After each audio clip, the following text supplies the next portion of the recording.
আসন্ন ঈদুল আজহাকে সামনে রেখে কোরবানির পশুর চামড়ার দাম নির্ধারণ করে দিয়েছে সরকার। এবছর ঢাকায় গরুর লবণযুক্ত চামড়ার প্রতি বর্গফুটের দাম গত বছরের তুলনায় 2 টাকা বাড়ানো হয়েছে। নির্ধারণ করা হয়েছে 62 থেকে 67 টাকা, যা গত বছর ছিল 60 থেকে 65 টাকা। অন্যদিকে ঢাকার বাইরে গরুর প্রতি বর্গফুট লবণযুক্ত চামড়ার দাম নির্ধারণ করা হয়েছে 57 থেকে 62 টাকা, যা গত বছর ছিল 55 থেকে 60 টাকা। বুধবার 13ই মে সচিবালয়ে বাণিজ্য মন্ত্রণালয়ে কোরবানি সম্পর্কিত বিষয়াদির সুষ্ঠু ব্যবস্থাপনা নিশ্চিতকরণ সভা শেষে সাংবাদিকদের এ দাম জানান বাণিজ্যমন্ত্রী খন্দকার আব্দুল মুক্তাদির। বাণিজ্যমন্ত্রী বলেন, কোরবানির পশুর চামড়া যেন নষ্ট না হয় সেজন্য সারা দেশে সরকারি অর্থায়নে বিনামূল্যে লবণ পৌঁছানো হবে। এই জন্য ইতোমধ্যে 17 কোটি 60 লাখ টাকার লবণ কিনা হয়েছে।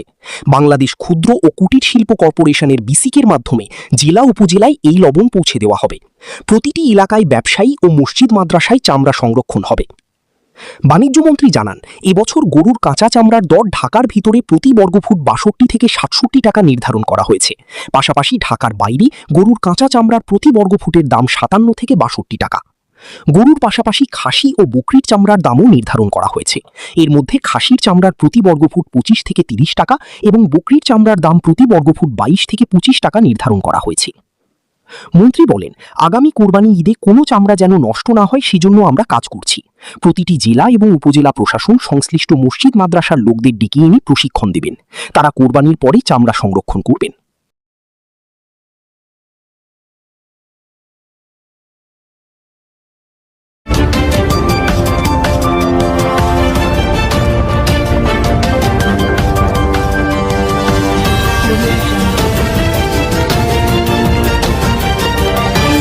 ঈদুল আজহাকে সামনে রেখে ট্রেনের অগ্রিম টিকিটের জন্য ডিজিটাল যুদ্ধে নামতে হয়েছে যাত্রীদের। ওয়েবসাইটে ঢুকতে না ঢুকতেই আসন শেষ, অপেক্ষার আগেই সোল্ড আউট, এমন পরিস্থিতির মুখে পড়েছেন হাজারো যাত্রী। বিক্রি শুরুর প্রথম 30 মিনিটেই বাংলাদেশ রেলওয়ের ওয়েবসাইট ও অ্যাপে প্রায় 60 লাখ হিট পড়েছে। ফলে পশ্চিমাঞ্চলের বেশিরভাগ ট্রেনের টিকিট 1 ঘন্টার মধ্যেই শেষ হয়ে যায়। বুধবার 13 মে সকাল 8টা থেকে পশ্চিমাঞ্চলের ট্রেনের অগ্রিম টিকিট বিক্রি শুরু হয়। এদিন বিক্রি হয়েছে 23 মে যাত্রার টিকিট। দুপুর 2টা থেকে শুরু হয় পূর্বাঞ্চলের ট্রেনের টিকিট বিক্রি।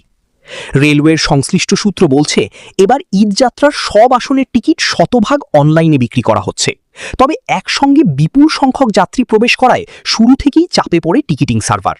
প্রথম আধা ঘন্টায় 60 লাখ হিটের অর্থ হচ্ছে একটি টিকিটের জন্য গড়ে প্রায় 400 জন যাত্রী প্রতিযোগিতা করেছেন।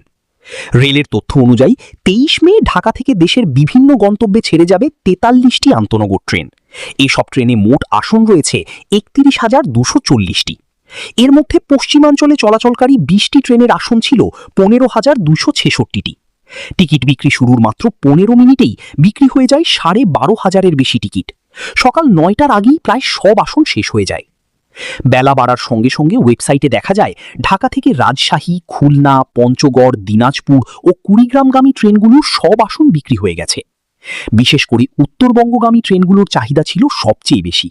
এসি কামরার টিকিট কয়েক সেকেন্ডের মধ্যেই শেষ হয়ে যায় বলে জানিয়েছেন সংশ্লিষ্ট কর্মকর্তারা। তারা বলেন, একই সময়ে লাখো মানুষ চেষ্টা করায় সামান্য সময়ের ব্যবধানেই কেউ টিকিট পেয়েছেন, আবার অনেকে ব্যর্থ হয়েছেন।